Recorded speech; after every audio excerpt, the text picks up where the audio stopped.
Assalamualaikum warahmatullahi wabarakatuh. Pada kesempatan kali ini, kami akan melakukan presentasi mengenai tugas perancangan antarmuka pengguna, yaitu membuat suatu website mengenai pemilu. Namun sebelum itu, kami akan melakukan pengenalan terlebih dahulu kepada yang pertama ada saya sendiri, yaitu Muhammad Azharuddin Hamid dengan NIM belakang 018. Lalu ada saya, Farel Randika dengan di belakang 010. Saya Naflan Tranisa dengan di belakang 023. Selanjutnya topik yang kelompok kami pilih yaitu mengenai pelaporan untuk kecurangan atau pelanggaran yang sering terjadi pada saat pemilihan umum gitu. Jadi kami mendapatkan referensi dari suatu website yang dimana website tersebut memang digunakan untuk melakukan pelaporan terhadap kecurangan dan pelanggaran yang terjadi pada pemilu, yaitu website jagapemilu.com. Lalu setelah kami mendapatkan topik tersebut, kami membuat suatu pertanyaan yang akan kami gunakan untuk melakukan analisis terhadap user personal. Lalu dengan melakukan pertanyaan tersebut kepada user, kami menemukan bahwa mereka menghadapi kesulitan dalam melaporkan pelanggaran dan kecurangan yang terjadi selama pemilu. Mereka juga merasa bahwa pemilu kurang transparan dan masih terjadi banyaknya kecurangan, serta butuh penjelasan lebih rinci terkait fitur tampilan pengaduan yang telah ada di situs jagapemilu.com. Lalu hasil analisis tersebut kami menyimpulkan dengan membuat sebuah task yang berjumlah 3 buah task, yang dimana yang pertama ada memberikan panduan untuk mengisi formulir pelaporan, yang kedua memberikan ilustrasi pada laporan pengaduan, yang ketiga menampilkan undang-undang yang berlaku pada pemilu. Jadi langsung saja kepada demonstrasi task yang ada pada website kami. Oke, baik. Di sini saya akan melakukan demonstrasi dari task pertama user, yaitu adalah panduan pelaporan. Nah, jadi pada panduan pelaporan ini tuh user itu menginginkan gambar gitu sebagai panduannya. Di sini sudah bahwa terdapat gambar dan juga deskripsi singkat tentang apa yang dilakukan pada gambarnya gitu. Jadi panduan pelaporan itu untuk apa sih? Nah, jadi panduan pelaporan ini itu untuk tutorial gitu bagaimana mengisi formulir pelaporan yang ada pada bagian ini. Jadi untuk yang sini itu yang pertama sini itu adalah istilah nama pelapor dan alamat terlapor. Nah, pada bagian form juga sini bisa dimasukkan nama pelapor dan alamat pelapor. Lalu yang kedua adalah isi nama peristiwa dan ceritakan peristiwa yang terjadi secara singkat. Pada formulir pelaporan terdapat nama peristiwa dan peristiwa. Lalu nomor 3 sini atau masukkan tanggal peristiwa. Nah, sini ada tanggal bisa dipilih. Selanjutnya adalah kita melakukan upload bukti peristiwa. Nah, ini bisa berupa media gambar atau video. Semua akan upload. Ini adalah kita melakukan submit dan menunggu verifikasi terhadap laporan. Ya. Nah, dari pembuatan tak satu ini, dari panduan pelaporan dan juga formulirnya, itu saya menemukan beberapa usability heuristik yang didapat. Nah, jadi usability heuristik yang pertama itu adalah match between system and the real world.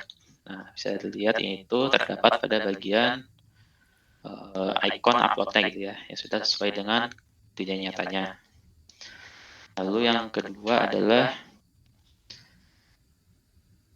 user control and freedom gitu. Nah, jadi ketika kita mengisi form gitu,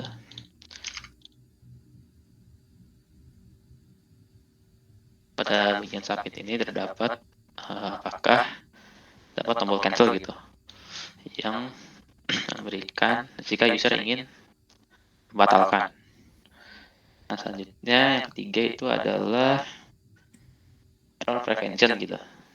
Nah, error prevention itu terdapat warning gitu sebelum user submit. Di sini apakah Anda yakin submit gitu.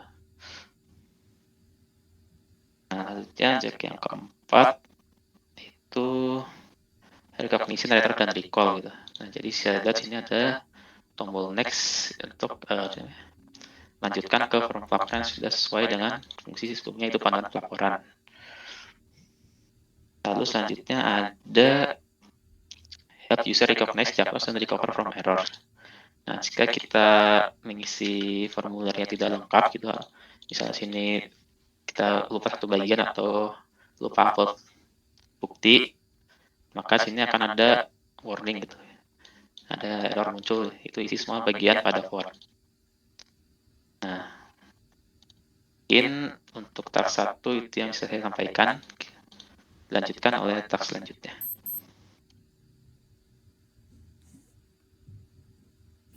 Baik, selanjutnya untuk tes 2 yaitu memberikan ilustrasi pada laporan pengaduan. Di sini untuk menampilkan laporan pengaduan terdapat di halaman home.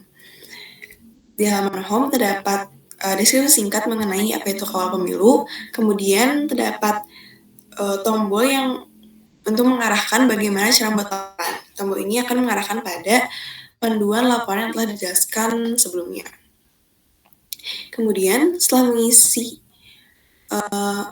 laporan yang sudah dibuat sebelumnya, kemudian ditampilkan pada daftar-daftar laporan pengaduan.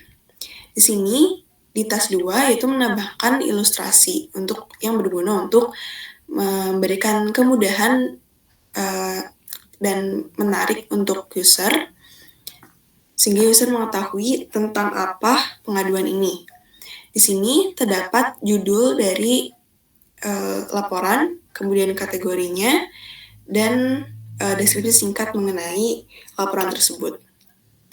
Dan jika kita klik salah satu dari laporan ini, kemudian dialihkan ke detail informasi laporan.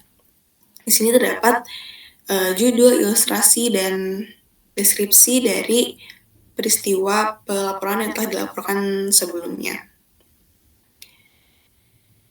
Kemudian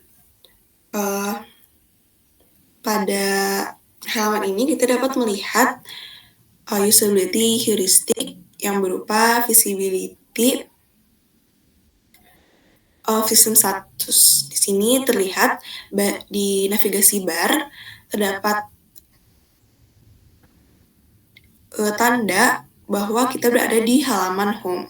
Dan jika kita memilih halaman lain, juga terdapat tanda kita ada di halaman apa.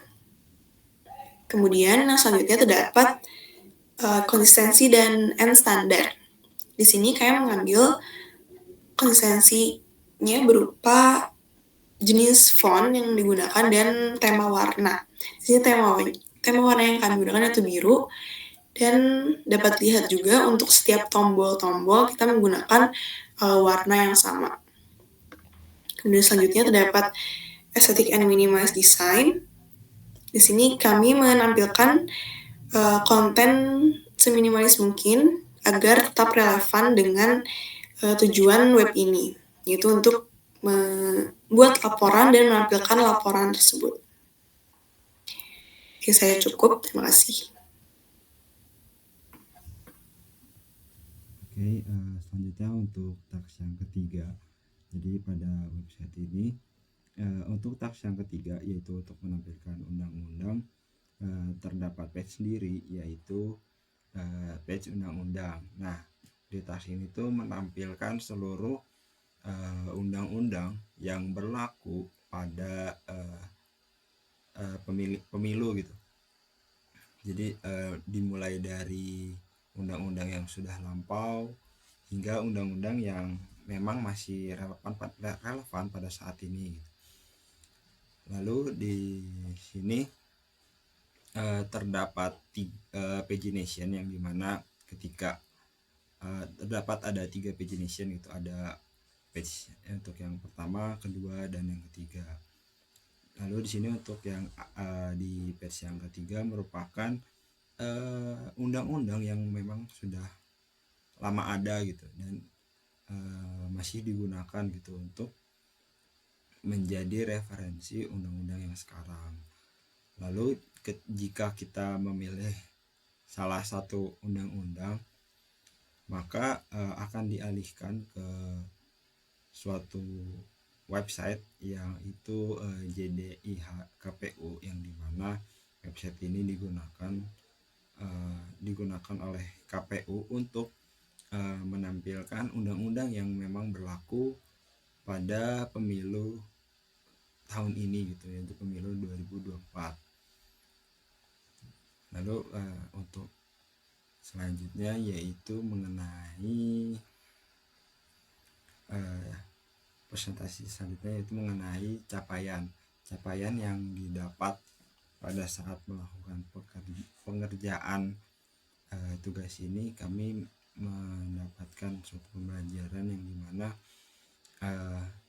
prinsip usability heuristic itu memang sangat diperlukan ketika kita membuat suatu website itu, karena dengan 10 prinsip itu kita bisa memudahkan pengguna atau user untuk menggunakan website yang kita buat gitu. Selanjutnya kita juga mendapatkan pelajaran mengenai analisis user gitu. Kita perlu membuat list pertanyaan, lalu kita juga mencari user yang memang sangat tepat gitu untuk topik yang kita angkat pada kali ini gitu. Mungkin itu saja yang bisa kami presentasikan pada kesempatan kali ini. Kurang lebihnya mohon maaf. Wabillahi taufiq wal hidayah. Wassalamualaikum warahmatullahi wabarakatuh.